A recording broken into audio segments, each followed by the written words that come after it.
Our next story takes you to Colorado, where a longtime pilot is proving he is very creative on the ground, all while setting parenting expectations pretty high. Connor McHugh with our sister station in Denver shows us how. All right, Wes, here we go. At the Brazelton home outside Brighton, the idea of fun is reaching new heights each and every day. No matter how many twists and turns, 3-year-old West can't get enough. His dad Scott, on the other hand, has his limits. We basically go until I get tired, and because he never gets tired of it. This wood and PVC pipe roller coaster is the culmination of months of hard work and ingenuity. At 9.5 feet high and 200 feet long, it was a true father-son project from the start. When they're 3 years old, they don't help that much, but they'll help paint or they'll hand you some screws or some tools, and it's just a neat way to bond. It's also a labor of love he's done before, building his first coaster 5 years ago for his other son, Wyatt. I'd carry it over there and my dad would put it on, so that was a fun part about it. And it's just so much more fun than a treehouse for a kid because they don't have to use their imagination. They're just having fun the whole time. While Wyatt had a propeller plane, Wes chose something more familiar, the tricolor stripes and Southwest Heart, an ode to the planes his dad flies every day. This is a planter. This is a smaller planter. And then our engines are made out of very, very high-tech Pepsi cans. Now West can't get enough. That was so fun. Taking to the skies even more than his dad. When they like it and the light bulb goes on for them, that they have this in their yard, it's a really rewarding feeling. My motto is if it's worth doing, it's worth overdoing, so no regrets. Connor McHugh, CBS News, Brighton, Colorado. Now get ready to meet a real-life hero. We're not kidding here, very literally. Now, a St. Cloud State swimmer named Marina Kuba is a Carnegie Medal winner. It's an exclusive national award for someone who risks their life to an extraordinary degree while saving a stranger. I got the chance to sit down with Marina and hear all about the selfless rescue. Take a look.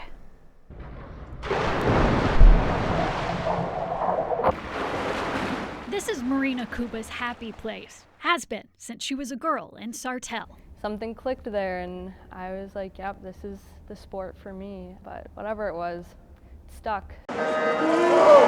She was good, really good. Swimming for St. Cloud State, breaking records. A college athlete, building competence, building character. Coach Hegley really has had an amazing impact on not only myself, obviously, but like the whole team. Actually, your stroke looked pretty good. I was surprised. I know, I felt like... Yeah, it's not anything about being a strong swimmer. That's just a tiny part of their life. When they leave here and they're going to go do great things because they're good people, then that's what we want. And Marina did do a great thing. In July of 2020, she and her boyfriend Dayton had escaped lockdown by relaxing in the UP of Michigan. It was beautiful, and the warm air, it was always windy, so it was like warm wind blowing on you, and the water was crystal clear. They walked out to a sandbar on Little Presque Island to soak in some peace, but the landscape became terrifying. They spotted a Michigan uncle and his niece and nephew. I thought that they were laughing out in the water, but it turns out that they were actually screaming, and Dayton was like, hey, maybe you should go check that out. So dove into the water and I swam out there. I want to say it was about 150 to 200 yards. The family had been sucked right into the current. I got to the uncle first. I was trying to talk to him and he was just like sobbing, I'm sure, like overwhelmed, not sure what's gonna happen. So I grabbed him and I was like, you need to hold my hand. We're gonna go over to the children. When did you realize this was possibly a life or death situation? When we got over to the two kids, the little boy started asking if we were going to die. And, excuse me. But it wasn't Marina's strong swimming skills that she says pulled her through that moment. It was something else that she learned here at this pool.